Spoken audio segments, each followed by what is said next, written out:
The NMRA Division 7 July 2026 members meeting featured a clinic presented by Division 7 member Sam Swanson.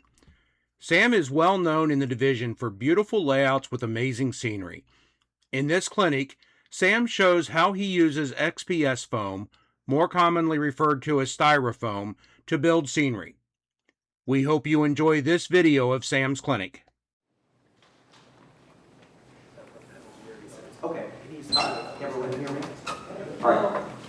All right. Well, welcome to this clinic on modeling with XPS foam. All right. So that's extruded polystyrene foam, and so that's the insulation that you can buy at the big box stores like Home Depot, Lowe's, Menards. And so we'll look at this. All right. It was working.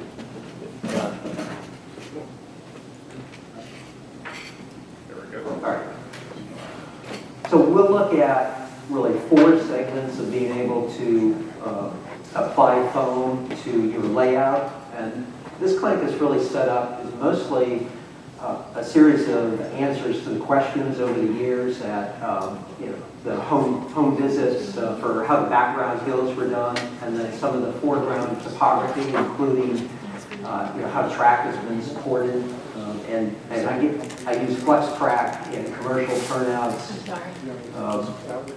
And then we'll look at lightweight module construction in using foam and some of the foam cousins. And then we'll look at some of the details that you can use XPS foam to carve, say, retaining walls that kind of stand alone, and then supplements to other structures.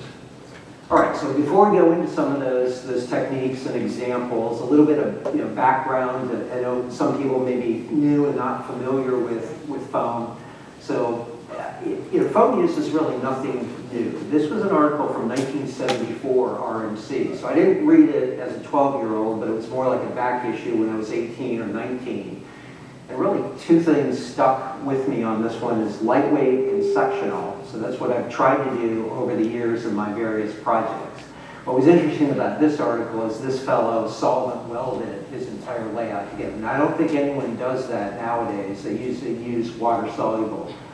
And I think in later years I found a 1965 model railroader where the guy had used foam, styrofoam he called it at that point, and he had modeled a really nice viaduct, stone viaduct, like you've seen those big boy videos going through Pennsylvania, that type of viaduct.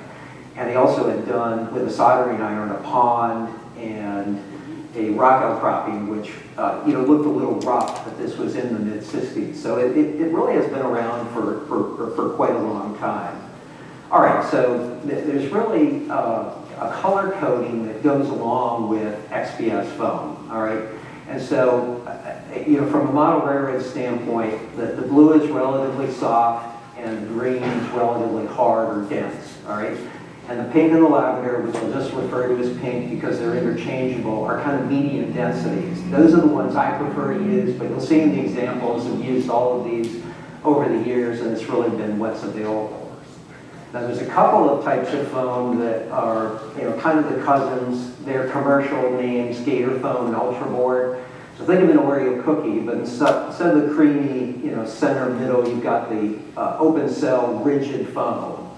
And then the sandwich is 30,000 styrene and Ultraboard, and MDF, medium density fiber, for Gator foam. All right, so I have used beadboard. All right, it's really what I started out with. This is a shot from my garage in Atlanta in 1991 or so. And then once I built this, I experimented with XPS, and then I really took the scenery off and threw it away. So that really gives you an indication of how much I like XPS over beadboard.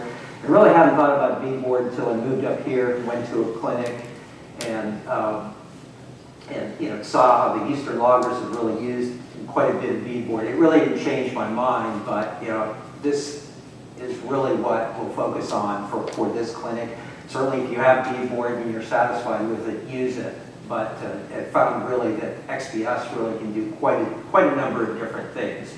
So this is really all that I use to work with foam and all the things that you'll see in the models, with the exception of some of the tools for the finer model work. most of it, I'm pretty sure you already have, particularly if you're in the shish kebab, you probably have the bamboo skewers already. They come in a wide variety of sizes, everything from a glorified toothpick to something that's, on par with a small javelin. So usually the 4 to 8 inch ones, about 1/8 of an inch diameter. And many times I'll pin all of the layout together before I ever glue it together. So as far as cutting the foam, I just use knives, heavy-duty knives, because I tend to pry things to get rough edges. I don't use hot wire cutters at all. For one thing, I don't think the fumes are good for you. The other aspect is that it somewhat anneals the edge. It makes it very hard, and it doesn't really carve as well to just raw foam. As far as driving home the skewers and cutting them off, just needle nose and rail nippers. And then affixing them, I just use the inexpensive clear acrylic latex cotton. All right, for years I've used DAP. Stuff I glued together in the 90s is still pliable and viable. Glidden is another low cost brand, and what I tend to use is clear because it goes on white, and then by the time it becomes translucent, you can't really, it's full strength. And the other item is, this one's called Fast and Final. Patch and Paint's another one, but it's lightweight spackling, all right? Not drywall mud, not heavyweight spackling, but pick it up, it seems like it's almost empty. That's lightweight spackle. And what's really nice about it is when it dries, it goes on white and dries white, but it's the same density as the pink stuff. So if you've overcarved or you have a gap, you can fill that in, let it dry overnight or 2 days, and then you're set as far as that. All right, so let's start with, and I have a number of things to pass around. So this is the types of foam.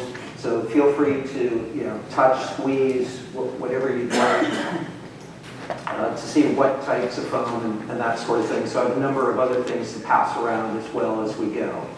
All right, so this was the previous layout of Kenwood, and so it was a round the walls layout with about 42 lineal feet of backdrop. So I had these panels, and I think there were 13 or 14 of them at the time, that were just hung off of the masonite wall with bamboo skewers. And the idea was to kind of have this type of appellation. This is from a lake in North Carolina, kind of that background setting where you have hills that fade in to the background. So just used newspaper to come up with templates to be able to simulate that, and then cut the foam out of, I think I used a 2-inch piece and I cut it into thirds. So it was just a little bit under an inch, beveled the edge so it fit down in that gap. For the most part, they were flat on the back, and then think of an airplane wing that came up to meet the backdrop. And so that was enough really to simulate just these distant hills. And some of them were curved, but most of them were just flat on the back that rested right against the masonite. So the bevel and then that rounded top. Each was painted just tan latex, and then with Elmer's glue all, and then Woodland Scenics coarse ground foam, the dark color and the light color, that's why you get that salt and pepper, were just sprinkled on that surface. And then that was dried overnight, 1 or 2 days, and then some light glue was just misted over that, outdoors. And then sometimes I would mask this off with just a piece of newspaper and do it again to kind of get that same hill. So that was a relatively simple way to then just insert that down and get that background hill. The rest of the trees on the closer hills are just puffballs, and that's just polyfiber. It's pillow stuffing that you can buy at big box stores. Black is really rare now, but you can buy it in white and just spray paint it with inexpensive green or brown or black, and then use that same Woodland Scenics foam, dip it in some white glue, put it in there, let it dry on cardboard, and then glue them in place. So I have a couple of those then to pass around. So this is then the hill and then the background hill for that. There's some some rock croppings on that, and that was simply done by just scraping with a knife. That it looked kind of realistic. You painted it, you stained it, and that's it. So that's how simple, you know, those background rock outcroppings can be. All right, so then this was the finished scene then, and so those two tunnel portals match up with those two corners, and so this was a closet that had a couple of sector plates. So as far as then transitioning to then the front hill, just the puff balls were added along that edge, and they kind of define that, and then regular trees were added. So it really actually worked pretty well to transition these type to this area. There was a fascia that actually was vertical and then came down horizontal. So as far as the layout in this case, this was done really in the old cookie cutter method, if you remember that, in plywood, except it was done in foam, where the track plan was drawn on, the right-of-way was cut, it was raised with risers, and then the rest of this was used to fill in the scenery above and below the two high line and the low line. So this is Vagel Keller in Pittsburgh. He had a really innovative way to do background hills. So this inverted L-shaped piece just rests on the edge of his layout and the edge of his backdrop. And so there were 2 foot to 3 foot long sections all along his backdrop, so it hid that return track. So he just lets them sit there by gravity. So I was really impressed with that. And these are just stacked together, the same shape, over and over again as he went down through there. So the nice thing about working with foam is that you can readily cut it apart and then reuse it. So this is the layout that some of you probably seen in the 3rd floor of where I currently live. And so those sections then were just cut out with a long, thin knife and then removed and then recycled and reused. So all of those pieces were then not only attached to the backdrop with just dabs of clear caulk, but then just supported with a series of columns. Once that was done, then this was built new for the layout, but the trestle and this bridge was just recycled, just cut out the old layout, and then put in that whole narrow gauge expansion. So this benchwork was recycled as well. So this was the original benchwork that I built in my Atlanta garage in 1991. So I reused it in 4 different homes. And that's really one of the aspects that I think is really worthwhile, is to find one of the modern books. Again, I use Lynn Westcott's book that probably goes back to 70s, maybe even the 60s, to build what they call an L girder benchwork. So you build an L and then use joists, and then the web of the L, then you can screw these joists in. So even if you're younger and plan to live in Cincinnati your whole life, you'll be upsizing homes, and then when you get older, you'll be downsizing homes, but you can continue to reuse your benchwork, and it's ideal for foam. The thing is, it doesn't have to be overbuilt like mine. You can use really a modern one that Ian Rice and some of the others have. But I really liked about this, and it bolted here with these L girders, and it bolted at the end here, and each one was standalone with a 2-leg support and a 3-leg support here. So it's been very flexible over the years. I use 2 currently for the HO and 3 layout. One was converted to a workbench here, and the other one's in the basement for the Fremo modules. The backdrop in this case is kind of a Y shape that converges right here. And so these were all recycled, and the only thing that was new in all of this was that rock outcropping.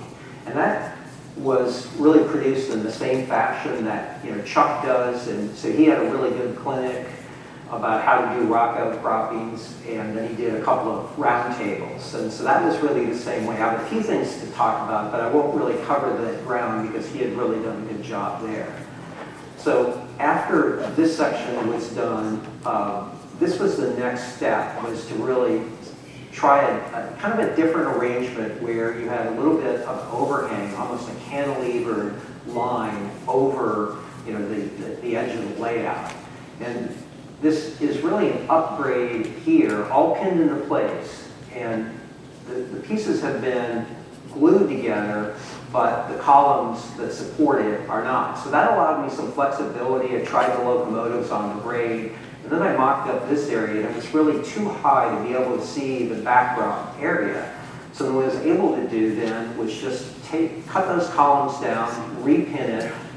The only conflict was the standard gauge line, the space between that and the narrow gauge line. So I just cut out that foam and put a piece of gator foam in here and just ran it all the way down here, through the backdrop down to here. So a continuous downgrade.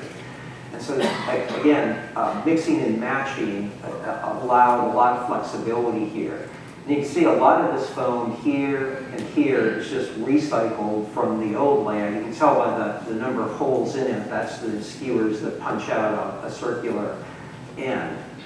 As far as the right-of-way, what I really like about using these odd pieces of foam shape, particularly in narrow gauge and short lines, is that then you can really do the right-of-way very differently from area to area.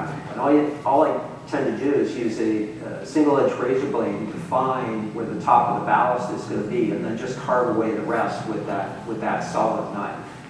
And many times, and why I really want a thick-bladed knife in this case, no longer than about 8 inches, is that then many times I'll cut and pry to get a rough area.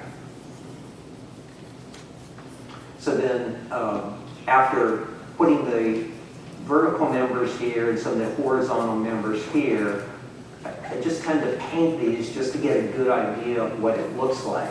And then if there's any imperfections, use that lightweight spackling to, particularly, you can see some of the seams. So that's what you want to hide as you just go and carve it.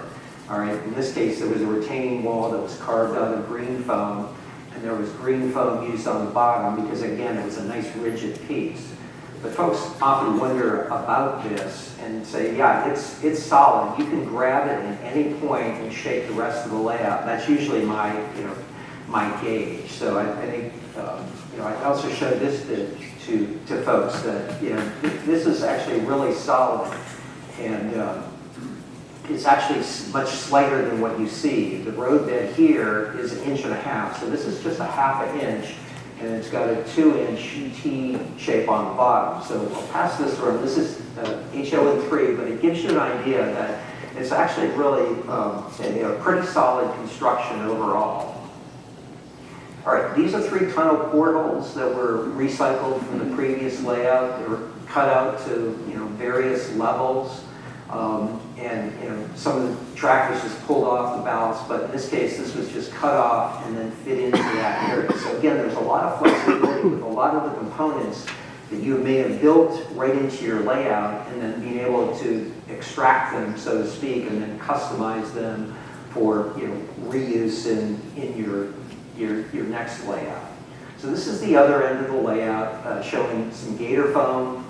Another compilation of odd pieces, and the reuse. You can usually tell the dirtier the piece, the more it's been reused over the years. And some of these are just tack downs, and then some of the white you see is just a fill-in for the lightweight spackling. And so at this point, most of the track is held down with T-pins, and then some of the other previous, like the bridge, is just held in with skewers to be able to test and see if all this works.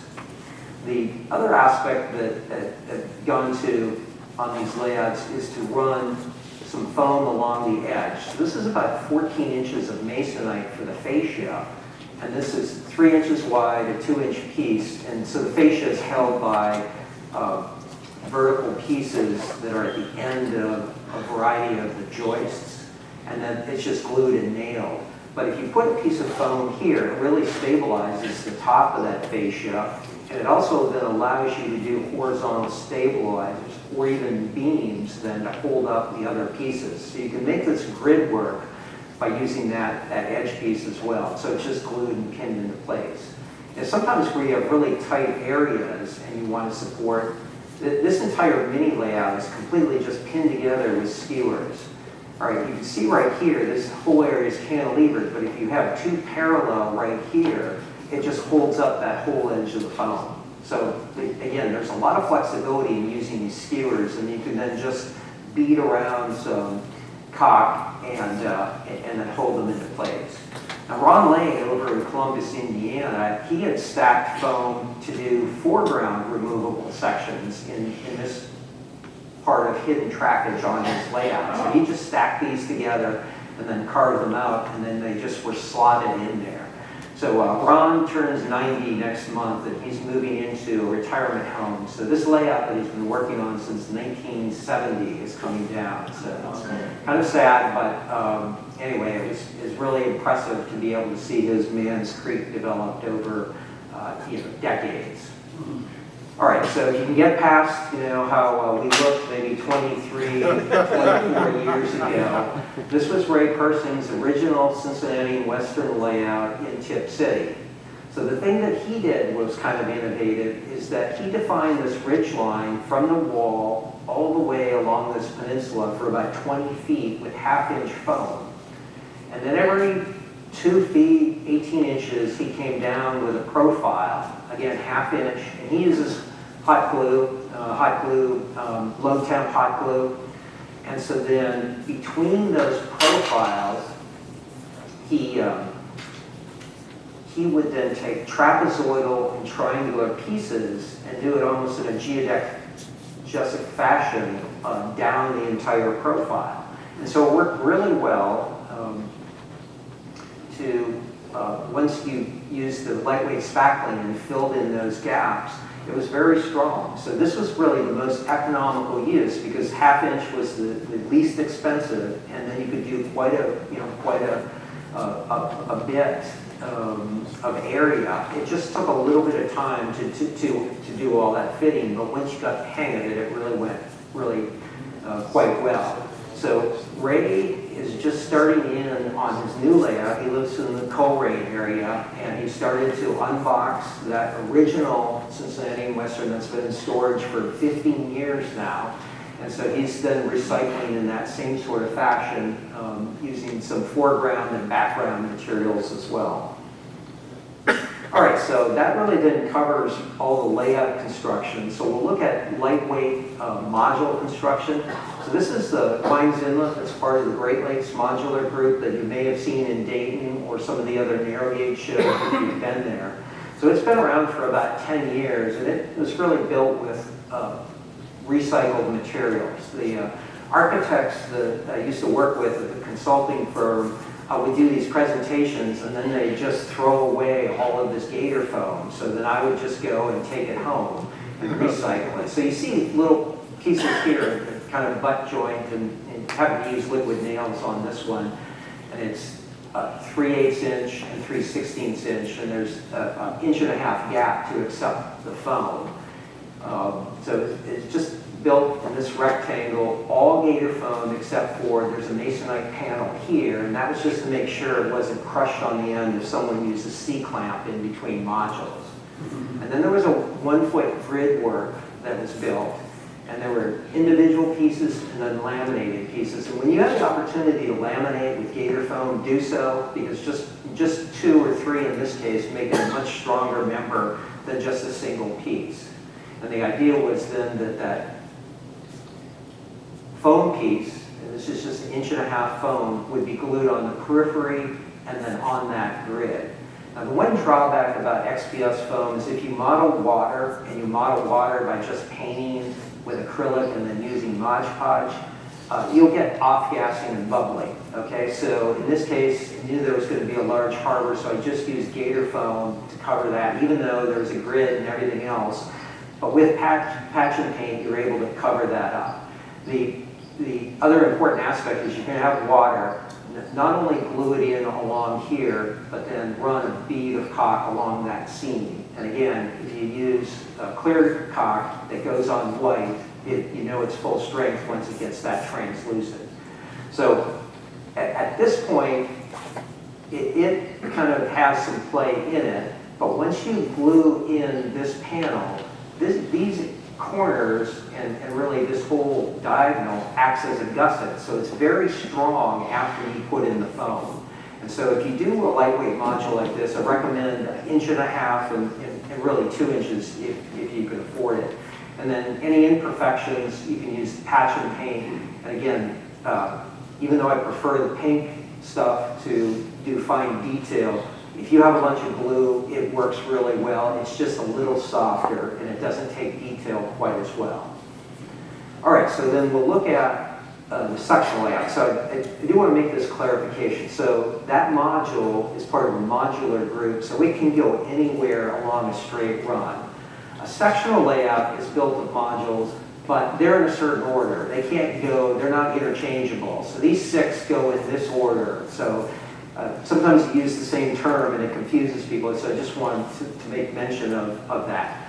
So you've probably seen this. It's in the basement of our current house. It was built on the 3rd floor because that room, was about 5 years in home improvement, furniture refurnishing, that sort of thing. That probably was only supposed to be 1 year, but went on for 5. So we built the layout up on the 3rd floor, and then it's so lightweight that Nancy and I carried it down each section, down those 4 flights really, and so that kind of proved that it was really lightweight and really proof of concept, so to speak. So there's really 3 different ways that these modules were built. One was completely gator foam, and that was to support this diorama that was built to kind of test ON30. There was the regular gator foam on the outside, and then 2-inch foam that was recycled from the previous layout, and then there was ultra board with foam on the top. The improvement over Wine's Inlet of these was that wood was used, so that there was this one for the diorama, there were 3 wood supports, and then on all of them, whether it be 1/2 inch or 3/8 or 3/16 inch, corners were braced with basswood or some type of wood, because the corners take a lot of damage. So just doing that really saved it, and then a wood piece on the inside. Still use masonite on the inside as well, but other than that, it really worked out well. And again, this layout's been around for, I think, 12 years or something along those lines. So this, again, this is how it was done, pretty much like the HO layout. So ON30, it's pretty much HO standard gauge track, but beam and column type construction, pinned into place, tested out, and then eventually glued into place. And the idea was that these 6 modules then would hold one in the center.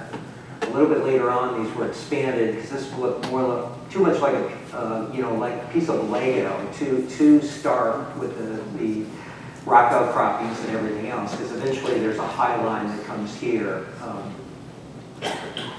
So this was that diorama, and it was built originally with HO track code 70. But what I had on hand was microengineering code 83 ON30 track. So what I ended up doing then was carrying it across the seam and then soldering it. So you can just solder without rail joiners. Code 83 and 70, just make sure the top and the inside railhead are lined up and you're fine. So each section, what I did was solder printed circuit board rails, and then intermediately, these 3-foot sections became essentially sectional track with printed circuit board ties spaced along the way, just where it was convenient. And then there's a very thin coating of clear caulk. You can't really even see it in this photo, that holds the piece together. And then the final aspect before cutting it apart was then to use a little bit of ballast. And this was only about half the tie thickness because I was going to come over with what ballast I was going to use. So the brown that I really didn't like, that's the ballast that was used. So between the printed circuit board, the clear caulk, and the ballast, that was 3 points to be able to hold that rail so that then a jeweler's saw could be used to cut those apart. So all of the track that was just straight across those seams and the sections was just cut apart like this. and to be able to bring it downstairs. And a jeweler saw works really well to do that. And to the point where then once you set the module back up, I just used half-length rail joiners to kind of put those together to make sure that they were right height and right alignment, and nothing beyond that. So as far as soldering on foam, all you really need to protect the foam, from if you spend too much time on the printed circuit board is an emery board. And why I like them is just because they're thin, they're hard, and they have a little bit of grit that really holds the printed circuit board tie there. So if you do use flux, you just make sure the rail is clean. In this case, it wasn't painted rail, but if it is painted rail, you've got to file off the bottom and the lower web, or the lower, flange. And then if you just take a blob of flux, put it on the bottom, push it over the printed circuit board tie, and this is a 30 watt, and make sure you have a clean tip. This is not a clean tip. And just heat that intersection with some very thin solder. It will flow from one side to the other, and many times you can just hit it once, dab it, and it'll go over, and you'll be done. So there's really no problem in soldering either printed circuit board ties or the leaders if you do it in that fashion with just the emery board as a buffer. All right, so once the Owen 30 layout was in the basement, I decided that if I just had 14 more inches, I could really have that center area fine. So I took a very long, this is probably a 12-inch blade, and I'm going to just cut it down through here. That track right there was right there. And then just using a grid work, foam, gator foam, laminated, extended that end module by 14 inches. On the other end, because there was a lateral module and an end module, I was able to just put a 14-inch wide new module there, built in that same fashion. And then where this terminated here, this track terminated here, was just really, we saw in that last one, this is just kind of filleting the whole area. In this case, just filleting this little area. And so if you use real rock, not the walnut shell ballast, and just that thin amount of clear caulk, you can then just pull this off, re-wet it, and then get it realigned without losing too much ballast. And so I do have, I know folks tend not to believe it, but I do have a piece that you can look at. There you go.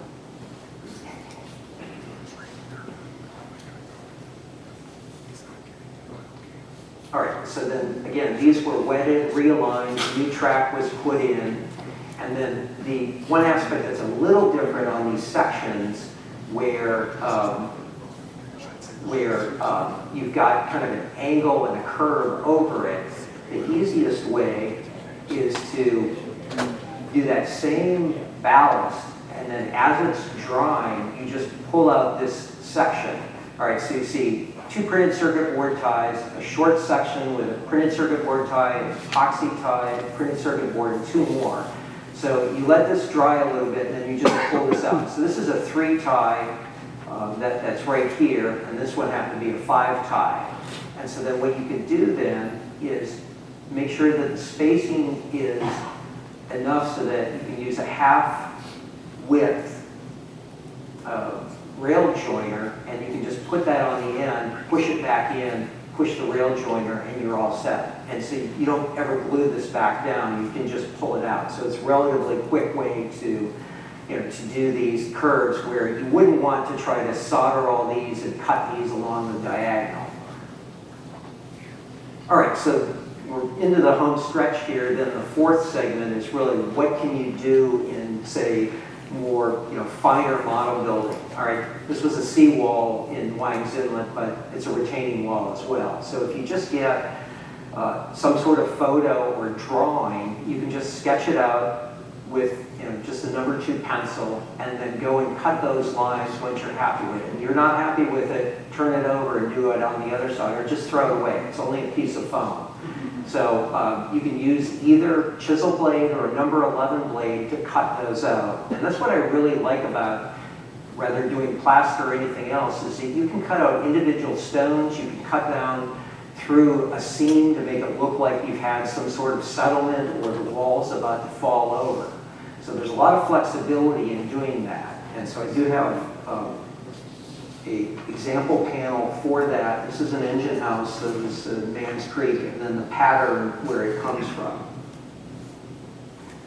So the interesting aspect about foam is that, you know, once you press on it, you've kind of indented it, and you can texture it.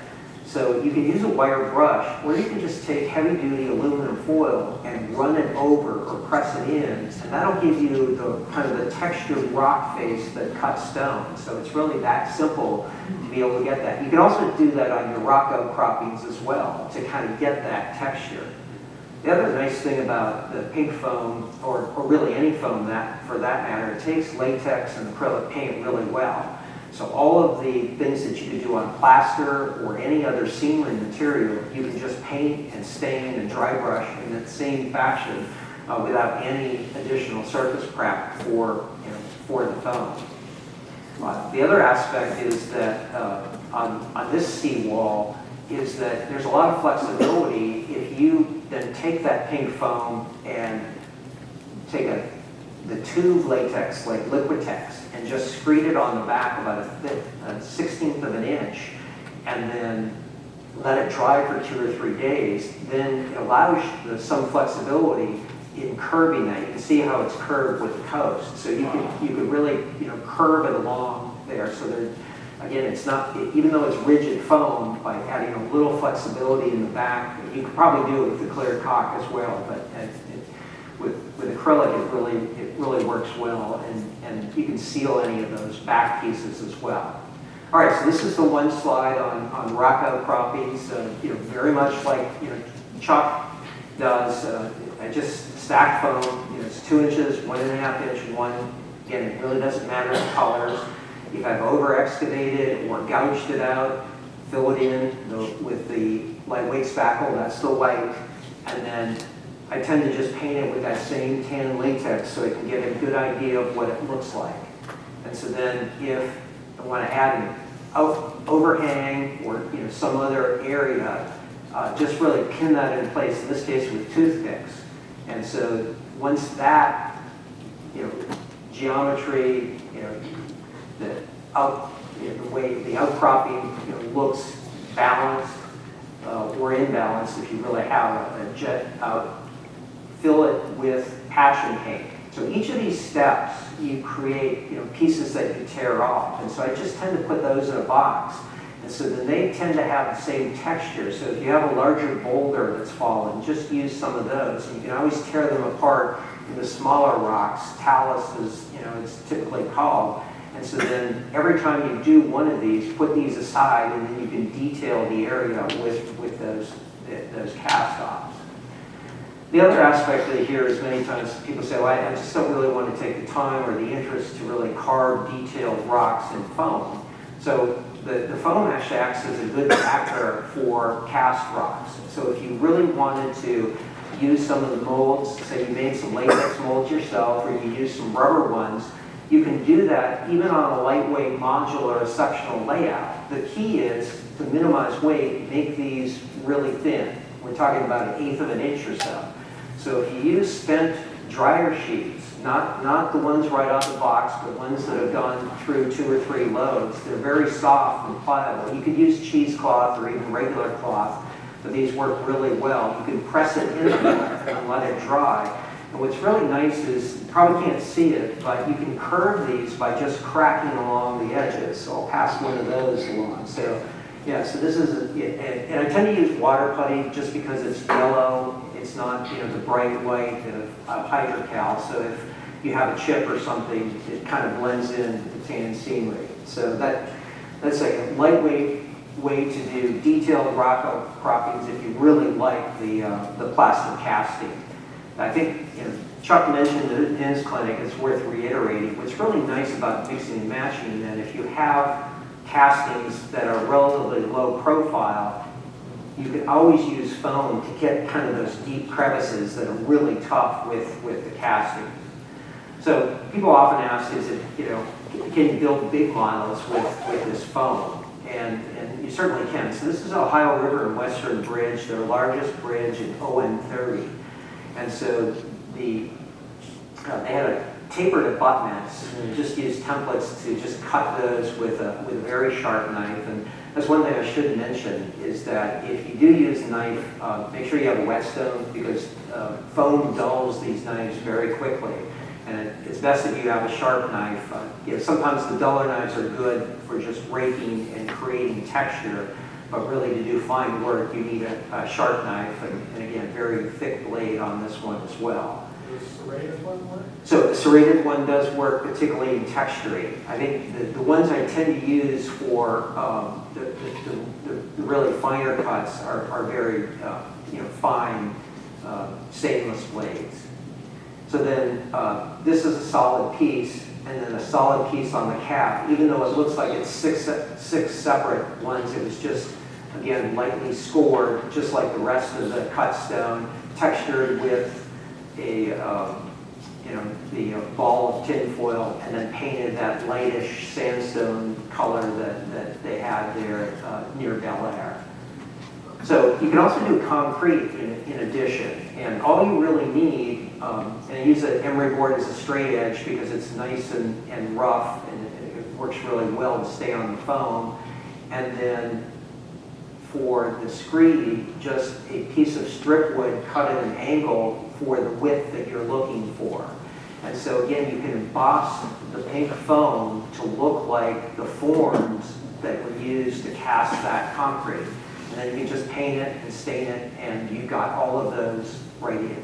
So this is stonework done in the same fashion as the seawalls, but why it looks a little different is because fine sand, and that's the fine sand you can buy at Michael's, probably other hobby places, for people who do the sand sculpture in jars, that very fine sand has been worked in as a mortar, to really give that face. And you can just use alcohol and diluted white glue to secure that.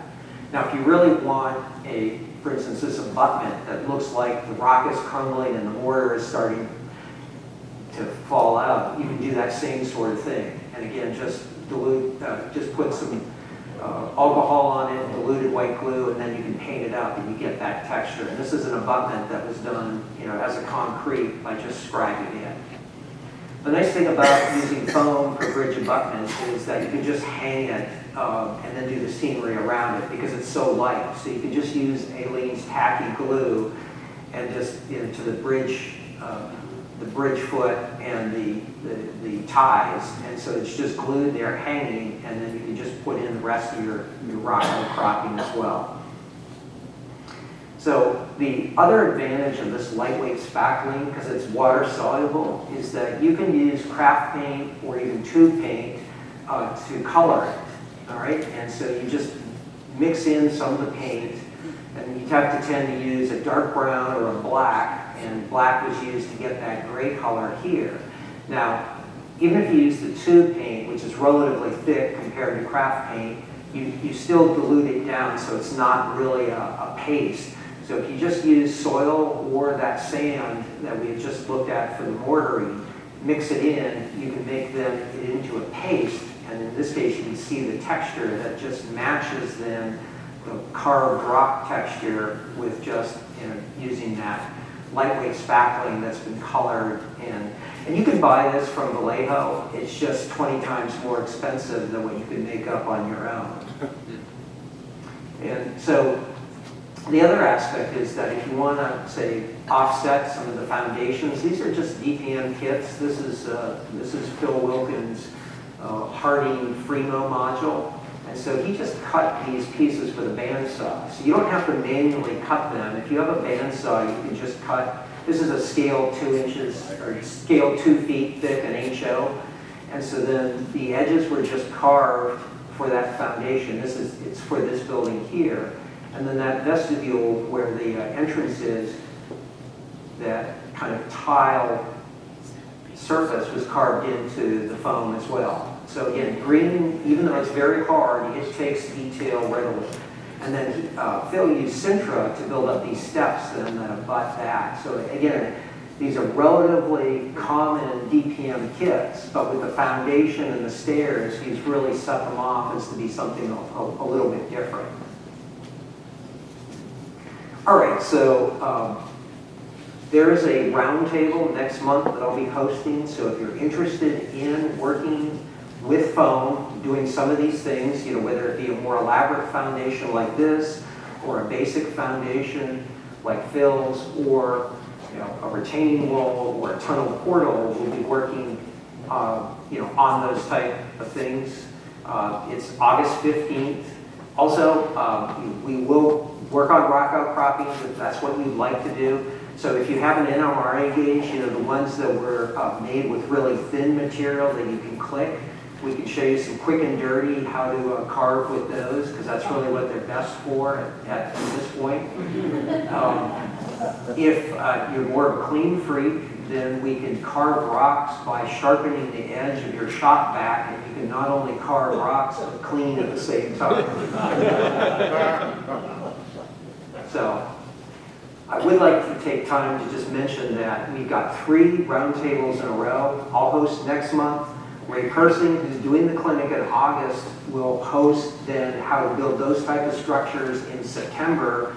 And then Bob Lawson will be hosting his 3rd roundtable with Rick Kramer on locomotive control, including dead rail, which is what a lot of us have wanted to see since about the beginning of the year. Whoops. Sam, did you have a time of day for that? Yeah, so all of those are in the oil can this month. I think it's 2 to 4 that day. And so we just have the last slide, which is really the questions or comments. So we can open up the floor if you have anything you've seen here or anything you were able to handle. Yes. And you saw the sum, you have not mentioned using a hot, Yeah, the wire cutter. Yeah, and I just don't use that. So the reason why I don't is I don't think the fumes are good. But the other aspect is that you tend to really anneal the edge. You make it really hard. And it doesn't take the detail for rock outcroppings and that such. It really is too hard to use. And I know a lot of people like it, whether they have a tabletop or a handheld. It's just that I prefer to just do it manually with a knife. Yes? I don't have an actual question that's being essentially brand new to the hobby. Your whole presentation is just wonderful. Well, thanks. Yeah. Good stuff. So where is this round table? Is that at your house? Yes, yeah. So the oil can, if you're familiar with that, yeah. So there's a section with announcements, and so you can just send me an email if you'd like to come. Okay. There is a limited number. I don't remember. I think I may have put 6, but if it's 8, we'll just do it. It's just sometimes when it gets too big, then it's difficult to give individual attention to a new technique.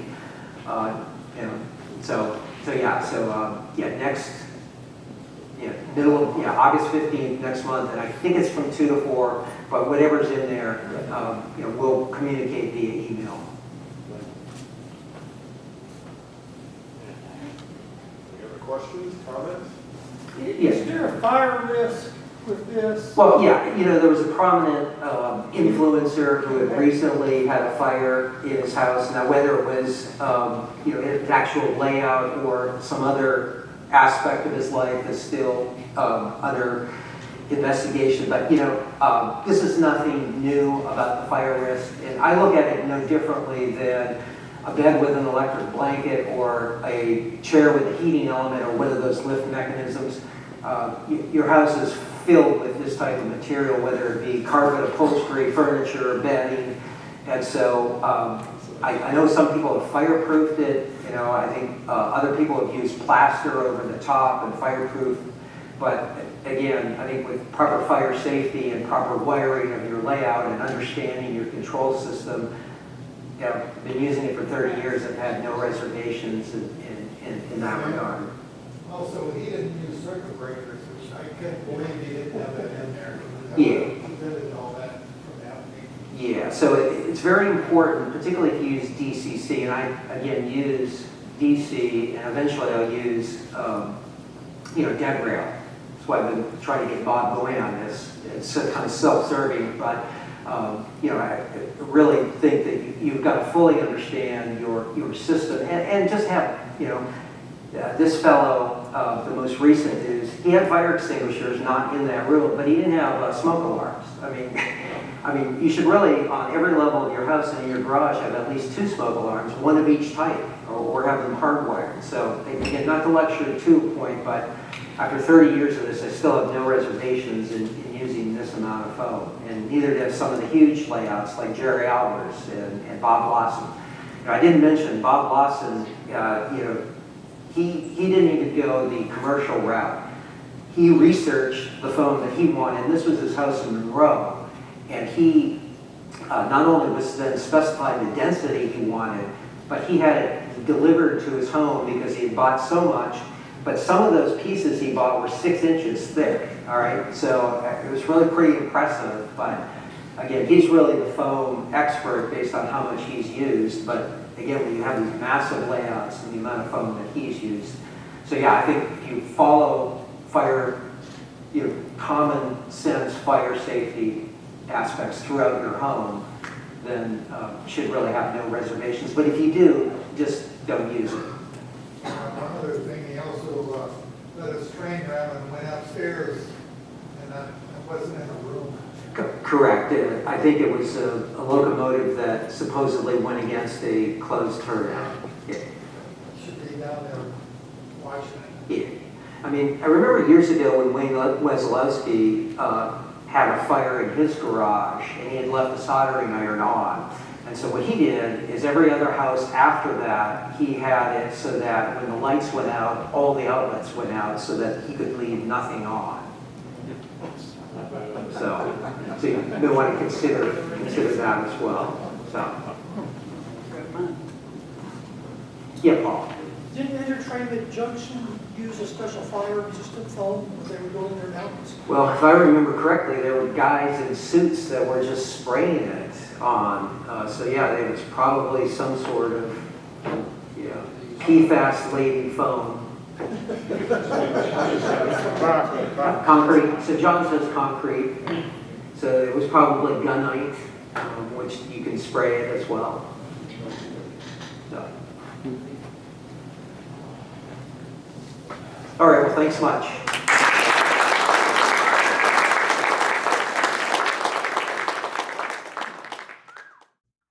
The NMRA Division 7 would like to thank Sam Swanson for presenting his clinic on modeling with XPS Foam in the July 2026 members meeting.